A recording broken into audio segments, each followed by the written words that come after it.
Hello, everyone, and welcome to another episode of Beyond the Dais, a podcast about the stories taking place in and around El Paso County, Colorado. I'm your host, Scott Anderson, and today I am joined by Susan Wheelan, the Executive Director of El Paso County Public Health. How are you doing today, Susan? I'm doing phenomenal. Phenomenal. Yeah. Yes. I've got to say this, your episode, like 101, I think at this point, I don't think anyone's answered me with phenomenal. So I feel this is already off to a great start. Wonderful. Before we get started though, I want to quickly add that if listeners are interested in more stories about people doing good in and around El Paso County, or hearing from county leadership about local government priorities and how they operate, you can find additional episodes of this podcast on your podcast platform of choice. But to get started today, Susan, I was wondering if you could give us some background about yourself and how you ended up with El Paso County Public Health. Sure. I feel very fortunate to work for the county, and I love the county and I love the people that I work with, and I've been with the county for more than 20 years. I started as an environmental health inspector in air quality, climbing ladders, doing testing of air quality around the city of Colorado Springs and the county. And I moved into being a generalist at the county, so I have moved around quite a bit in my 20 plus years. I never aspired to be the executive director. However, I've always aspired to do a good job and to meet challenges and to learn and grow within the field of public health. I've also served as a public hearing officer. I've served as a program manager for tobacco education, prevention, and partnerships to try to educate about tobacco use and provide resources for those that wanted to quit, to get connected. I've also served as a deputy director with numerous different programs, from infectious disease to immunizations. Some of the things that I'm most proud of in my time at the county is initiating and building with our county coordinator, Dr. Leon Kelly, the suicide prevention effort at El Paso County Public Health. We did not have a youth suicide prevention program, and we knew that we were having a lot of heartbreak in 2014. And so we were able to work with the Child Fatality Review Team. We secured funding, and we initiated and started, and it's still around today, the Youth Teen Suicide Prevention Program, as well as another top area of concern in public health has been youth substance use. And I was able to secure funding for the communities that care. And I think that's been another podcast focusing on youth substance use, but that is an effort that I was able to start at the county. Another area that is offered that we haven't had and we were able to build and provide to the community was our data analytics office. And we just completed hiring for that office in 2019, and then the pandemic had hit, and that became very valuable in the sense of providing data to the community around COVID and what was happening. So I've been with the county for a very long time. I've served in numerous different positions and have really enjoyed every opportunity at the county that I've been provided. I am enjoying serving as public health director. I see it as an honor. I have a phenomenal team, and it doesn't mean that we don't have challenges and address issues, and things can be hard at times. However, working with a great team countywide and with public health, it makes all the difference.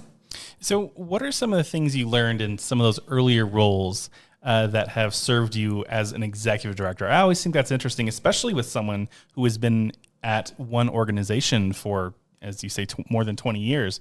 I'm always curious to know how things have evolved over that time and what some of those early learnings were that serve you now in your current role. One of my favorite things to do is to learn.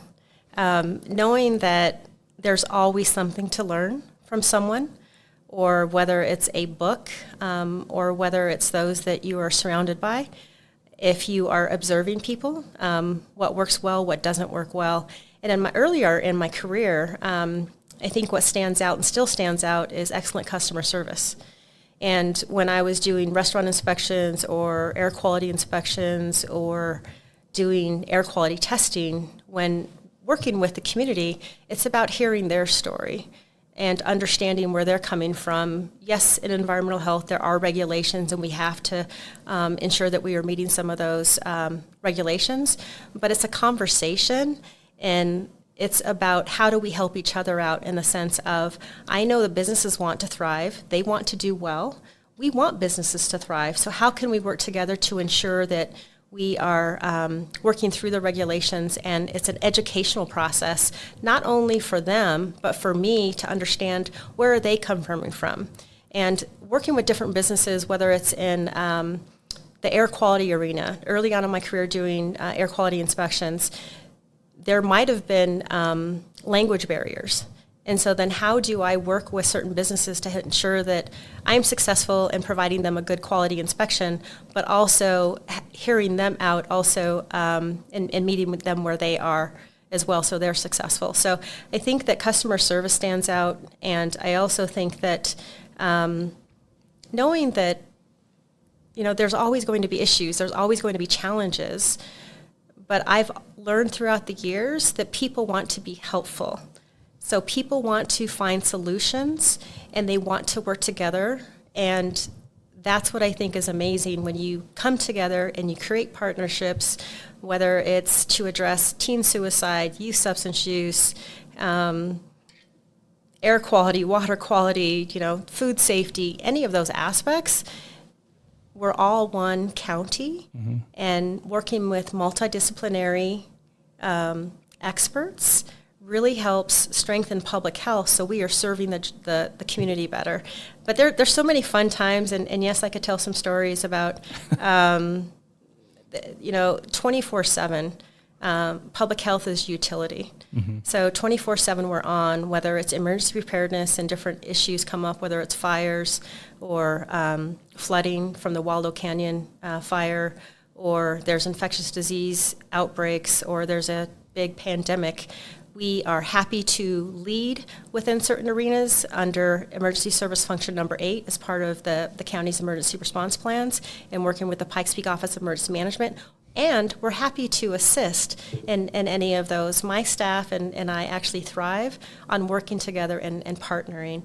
There's also like some amazing stories around working with moms and babies and teaching them about how to eat, related to what is nutritious, how to implement skills that are going to help strengthen self-sufficiency.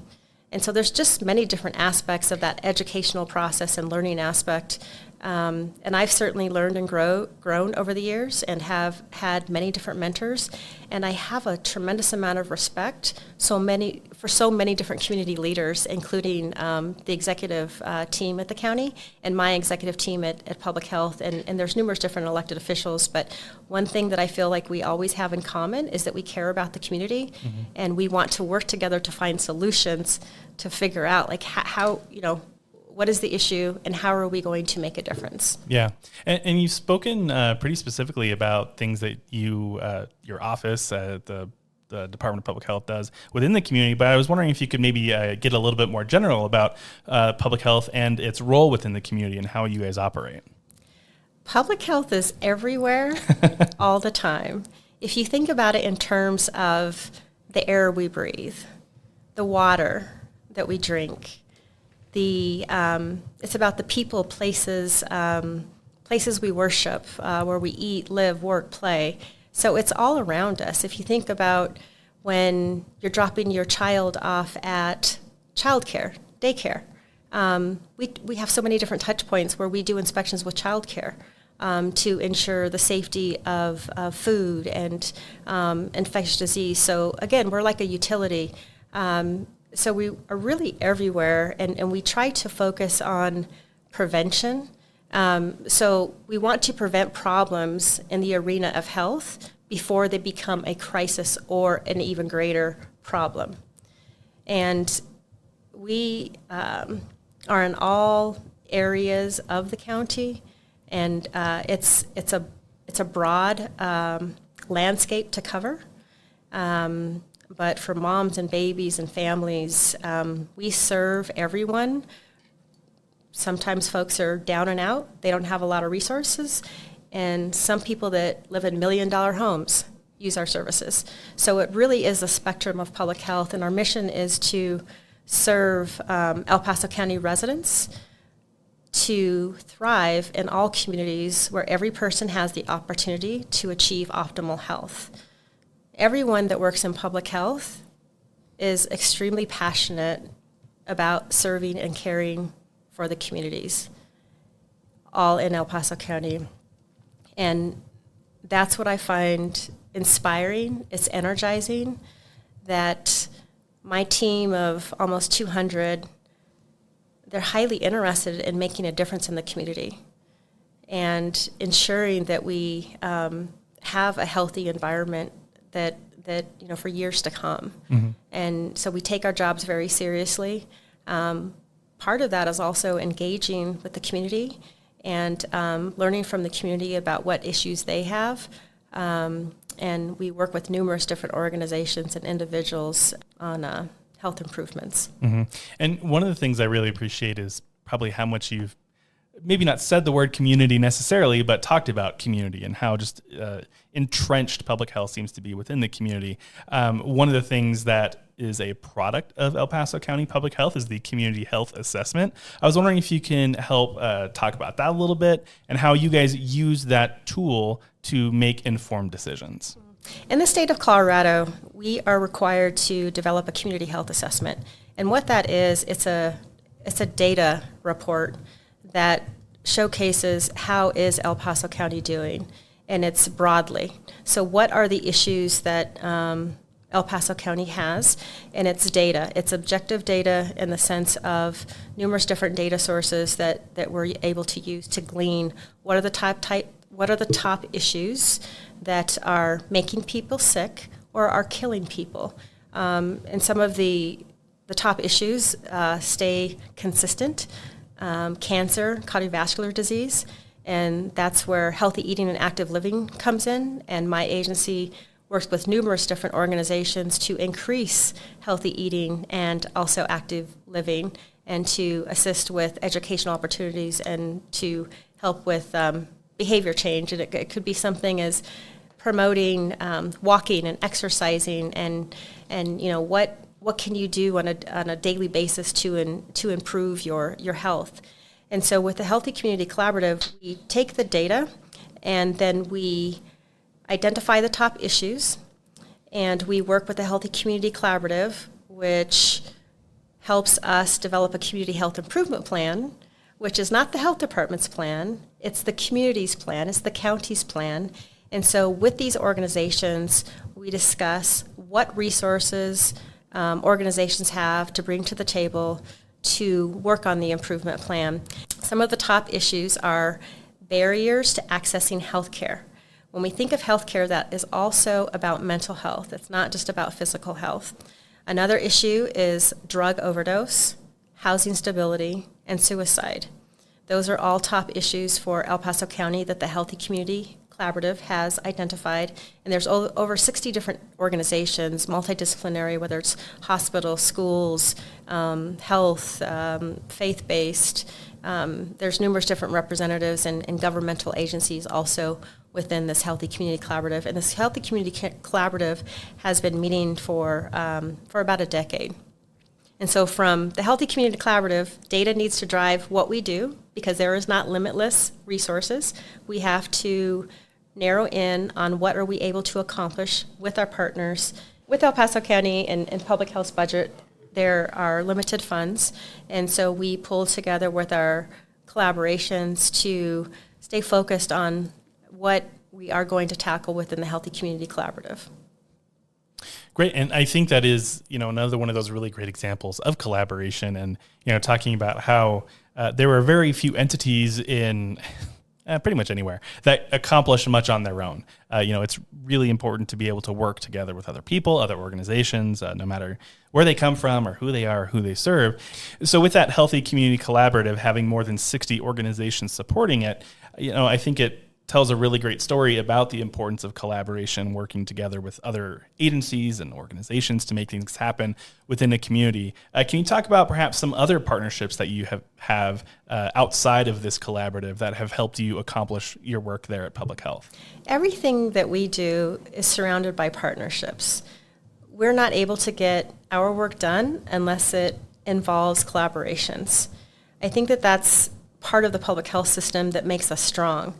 Because if there's only one entity, such as El Paso County Public Health, working in a silo, we're not going to get much accomplished. There's that saying, if you want to go far fast, go alone. But then we don't have the resources to do that anyway. Right. But if you want to go far, long and far, that you work with numerous different people. But our philosophy is to work collaboratively and to always innovate with any area that we're working on. And so there are numerous different collaborations within our organization. I can't think of many initiatives that don't have a collaborative aspect to it. There's the Communities That Care, that's a youth substance use effort, which has numerous different collaborations, specifically in the city of Fountain, and that involves a general coalition, but it also incorporates teen voice. So it's really important to involve stakeholders in collaborations depending on what the purpose of the collaboration is. And so we often try to involve numerous different teenagers or high school students or age appropriate also with these collaborations. When we're talking about tobacco prevention, there are high schools and middle schools that are involved in tobacco prevention, and they have like SWAT groups, and they call them Students Working Against Tobacco.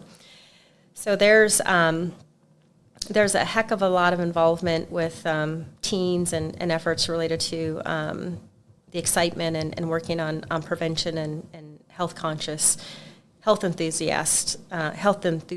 But other collaborations involve, there's nurse-family partnership, the families that we work with. There are women's, infant, and children. There's reproductive health, where we're talking about different diseases and with the physician community.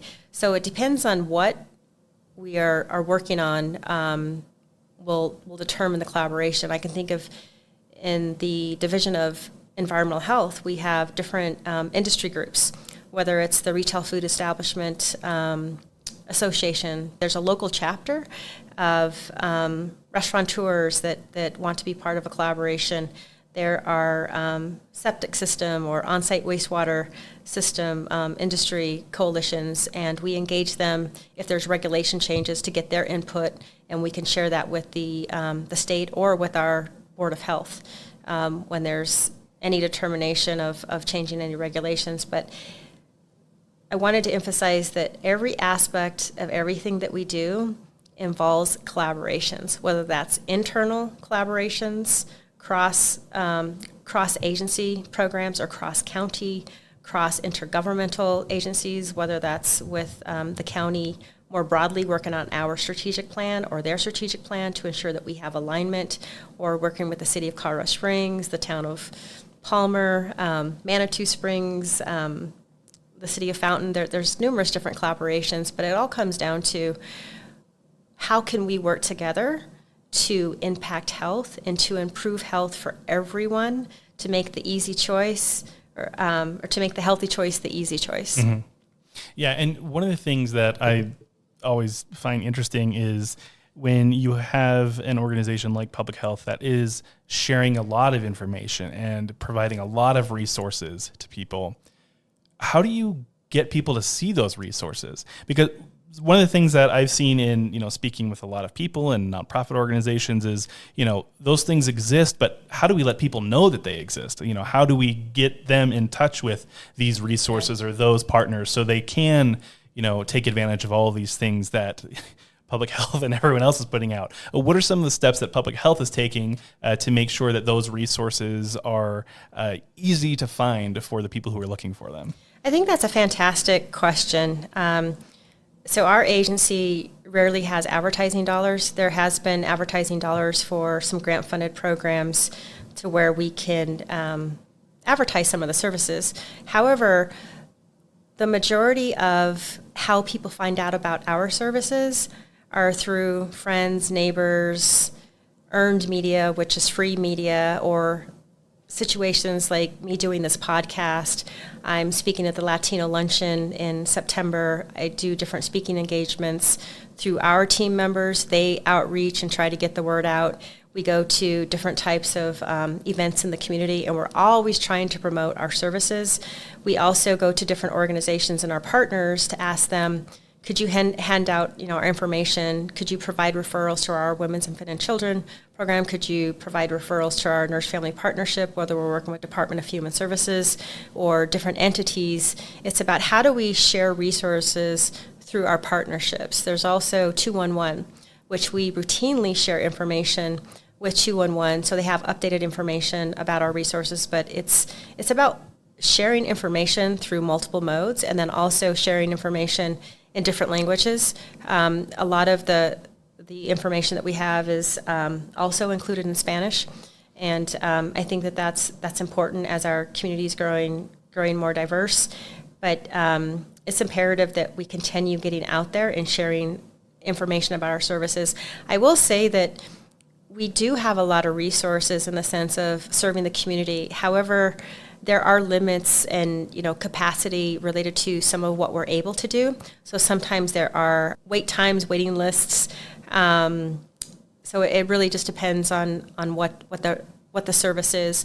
We have a wonderful care coordination effort. However, it's only a handful of people, and it's a grant-funded program where we have had tremendous success in helping those to access really hard to find resources where they are struggling. We've had some grandparents reach out to us recently, and their grandkids, their parents were not available to them, but the grandparents had to step in, and we helped them to get some resources and set them up and walking them through different connections. And they are thrilled because recently they became official guardians of their grandkids, and they are feeling really great about where they are. But there's a lot of situations where we're kind of hand-holding people, high-risk situations where we're hand-holding people to get into the resources that they need, whether they don't have a place to live or they don't have food to eat. And it's not about the health department providing those resources. It's about how do we connect you within the community. Right. And part of that connection within the community, and I actually really like how you used a story there to kind of illustrate the point. One of the things that I think is really difficult for organizations like public health, like local government, to do is tell stories that are relatable, because I feel a lot of the times we have great information to share, but it might be hard for people to understand. I mean, I just think of like the budget, right? Like the budget can be hard to like get your arms around and really understand.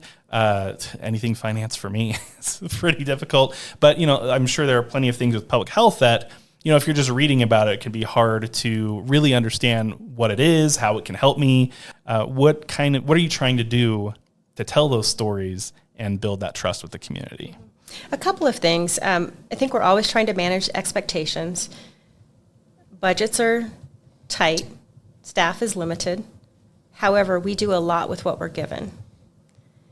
And the more that we can help educate our clients and the community about different aspects of health, that they are empowered and they are able to, enhance their health, which enhances their mental health, I think is hugely important. And I can tell you so many stories about whether someone came to our clinic and they're feeling a little bit apprehensive or unsure about reaching out, possibly how they might be treated, how they might be shamed. There are individuals, especially during some of the tough economic times, where they did not anticipate not having the funds to be self-sufficient, and sometimes people, everyone needs help every now and then. So they come to our services, and they have been extremely touched by how kind, caring our staff are, and we've received numerous, areas of feedback on that, and it lifts them up to to do well also in other aspects of their life. I have had situations where there have been stories around, a mom coming to, feeling, just really horrible and crummy and just not super excited, and just, life can be rough sometimes. And coming to our Women's, Infant, and Children clinic and being provided the customer service and the kind, caring support that is needed, it really helps fuel people to show them that we care, and people need that.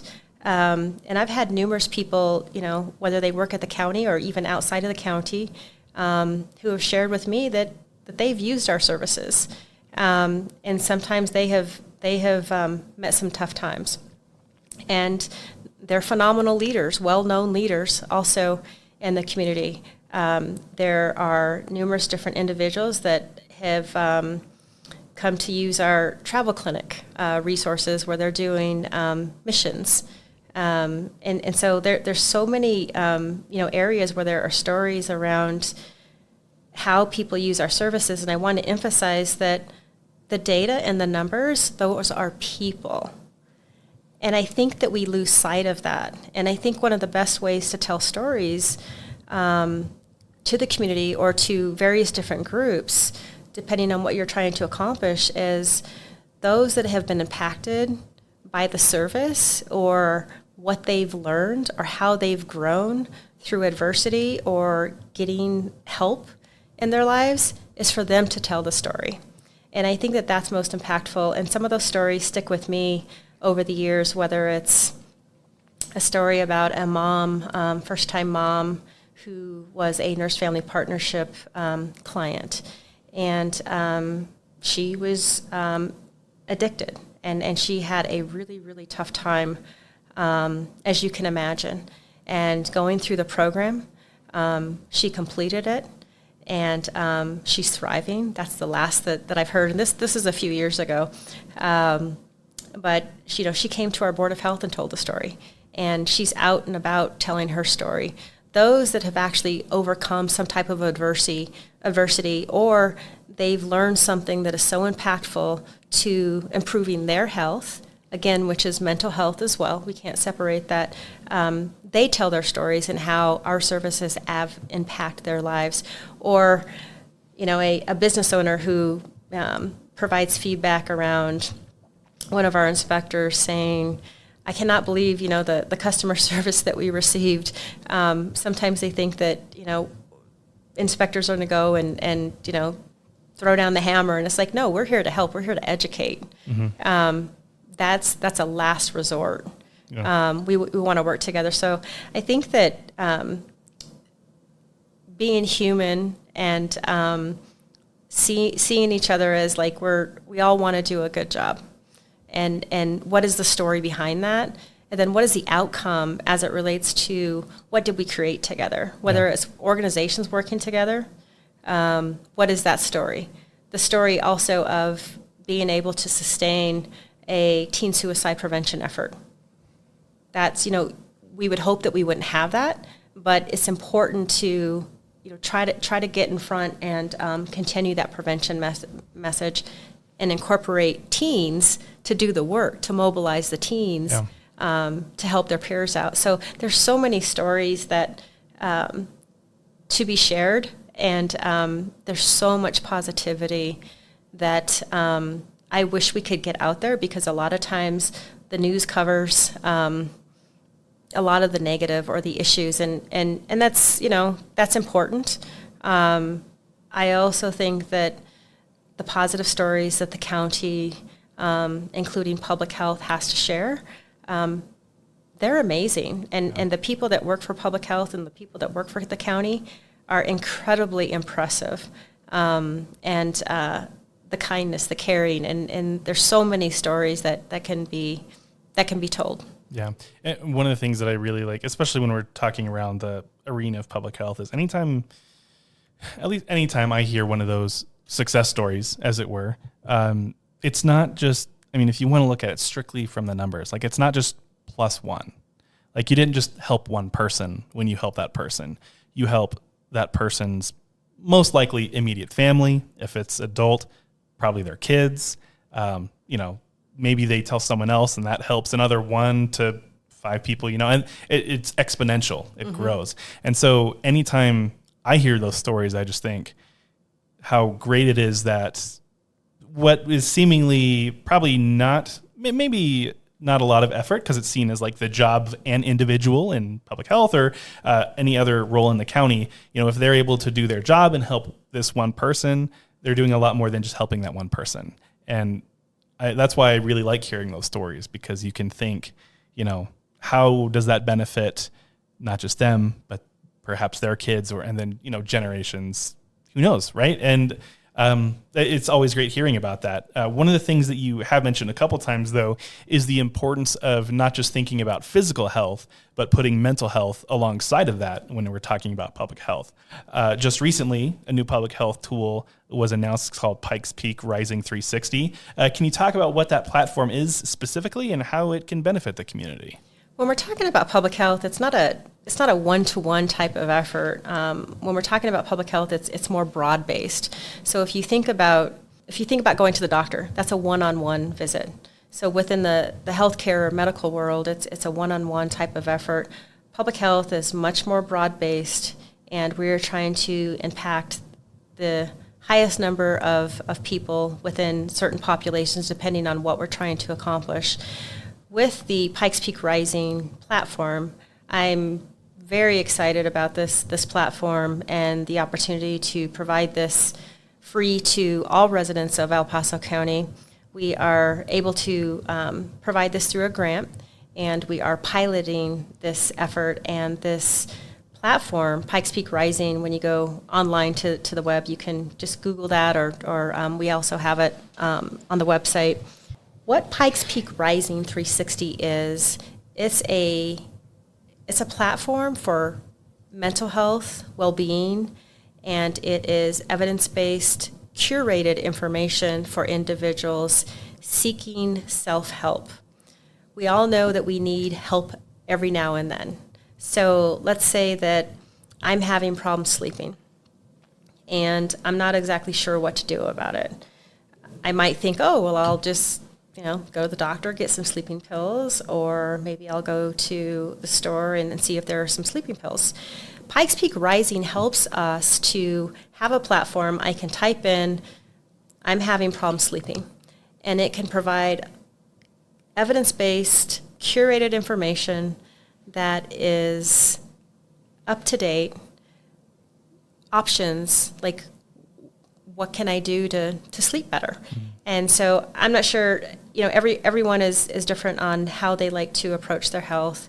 I am certainly a person that likes to try to find various different opportunities other than taking medicine. Mm-hmm. I'm not opposed to medicine, but I do like to have other ideas, but I like to know that those are credible. Mm-hmm. So if you're not sleeping, if you're not feeling well, if you're feeling sad, if you're feeling anxiety, I looked up there the other day, and it also curates information around what is trending with users around the nation, the folks that are using this. And I also saw that election stress. So if you're unbelievable, if you're feeling stress about that, but it really is a site that whatever is ailing you, or in the self-help arena, on a behavioral health. On behavioral health topics, you can go to that site. Or, if your child, or, if your loved one, if you're a caregiver, it has information up there about caregivers. We have talked with numerous different organizations with this first phase of this launch, behavioral health experts. We've talked with law enforcement, just a wide variety of people to go through this first phase and launch this platform. So I would encourage folks to go up there and type in, whatever they are interested in, and to read up on it. It also does assessments, and it will connect people to crisis lines. 988 if folks are in crisis. If someone is calling 988 and there is a true crisis, then they will work with 911 to organize help. However, this site is more of an upstream site, and the goal is to work on prevention and maintaining well-being rather than getting into a crisis. This is the whole purpose of that site. It is also customizable. We are working with partners such as 211, the Greater Resilience Information Toolkit. It's the Lyda Hill Center for Human Resilience, and there's many of the different reputable organizations, but it's something that is a valuable resource for our community. I think having access to that level of information is something that people probably aren't used to. I mean, even in this age of information is everywhere, having that level of control over your health, to me is still like kind of foreign. And so anytime tools, exist that are able to help with that kind of thing, when you're able to take a little bit more of an active role in it, is really great. Instead of, maybe not necessarily the answer always being, hey, let me go to a doctor and see what's wrong, being able to, look into it yourself and say, oh, is this something that, I can handle? Is it something, maybe I do need to go to a doctor, maybe I need to do X, Y, or Z. But it's just it sounds like another great resource for people to make the most informed decision that they can. Yeah, and I think, if you're thinking, hey, I'm feeling pretty good, well, go onto the site, how can I feel better? Or, what resources might be able to help my neighbors or my friends. I'm often asked a lot of different questions related to resources, not only while I'm working, but, in off times. And this is a great resource that I can direct people to and know that it's going to continually be updated as the process goes along. And also think about the great stories around individuals being helped by this behavioral health platform, Pikes Peak Rising, that, hey, I got the tools and the information, I tried this, I wasn't feeling great, and it told me, think about taking a walk, 10 minutes a day, in sunshine, or think about, there's so many different input that can be taken from there, and just think about the great stories that can be told that, hey, this did help me, and here's how. and I certainly have a lot of those because I'm just a big believer and just reaching out and trying to ask a lot of questions as it relates to, hey, I'm not sleeping well, or I'm feeling a little of anxiety, or my child's feeling anxiety. What can I do to help? And then trying to implement that and say, okay, well, this worked, or if it didn't, then there's other options also related to this site doesn't connect you to therapists. However, it does have information around therapists, and there will be different modules in the future where we hope to work with behavioral health experts, and they will take on the module of connecting individuals to therapists. With this site, it's based off of many people don't want to see a therapist. Many people do, but there are some stats out there that show that not everybody wants to see a therapist. They just want some self-help. They want to try to figure it out themselves. And so giving them the resources and, to take control of their health, I think is very empowering. Yeah. Absolutely. So we're getting near the end of the conversation here, but I just wanted to give you an opportunity to add anything else that you think maybe we haven't talked about yet that would be important for listeners to know. I greatly appreciate the opportunity, and I think that when you're talking about public health in the most populous county, there are so many which ways that we can go as it relates to telling stories and the work of public health. There are lots of data, and we have a lot of information on our website for folks to learn more if they are so interested, or to get connected to resources, and wanted to emphasize that the work that we do together as part of a public health system is all through partnerships.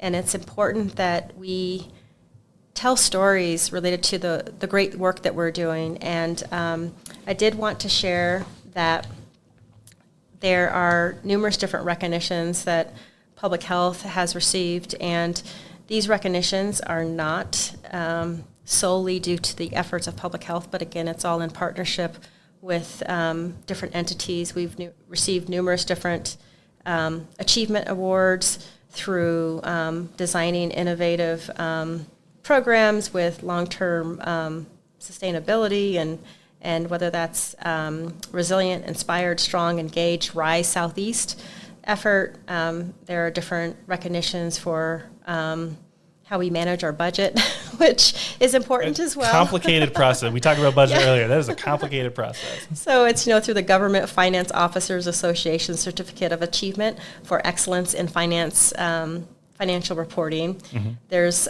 numerous different years that we've received those awards. And again, that's with our county partners. There are National Association of County Achievement Awards through our care coordination programs. Some of that information is available on our website as it relates to if residents of the county are having some hard times and they need to connect with one of our care coordinators. We'd be happy to see how we can help get individuals connected. We've also received Project Public Health Ready, which is recognized by the National Association of City and County Health Officials for its ability to plan for, respond to, and recover from public health emergencies. There's also numerous different awards with the Vaccine Consortium, the data analytics effort. There's so many, and I say that because it's important to acknowledge the partnerships that we have, because El Paso County Public Health does not work in a silo. It's also important to recognize our entire staff, from the support services all the way through operations, through the technical expertise, through epidemiology, through some of the physicians, through some of the nurses, through some of the laboratory experts, the environmental health specialists, the community health workers. We are a relatively small team, which about 200, a community our size with a population of 500 to almost 1 million should have around, on average, 309 full-time employees. And so again, we do a lot with what we're given. And so I would say I'd love to get out there and get to know everyone. And I know that my team is in the field a lot. And just thank you for the opportunity to do this podcast, and I look forward to telling many more stories that have positive impacts. Awesome. Oh, well, thank you, Susan. I appreciate you taking the time today and for all the work that you do to help make El Paso County a better place to live. So thanks for being here today. Thank you. If you are interested in listening to additional episodes of Beyond the Dais, be sure to look for us on Podbean or wherever you get your podcasts. Thanks for listening, and we'll see you next time.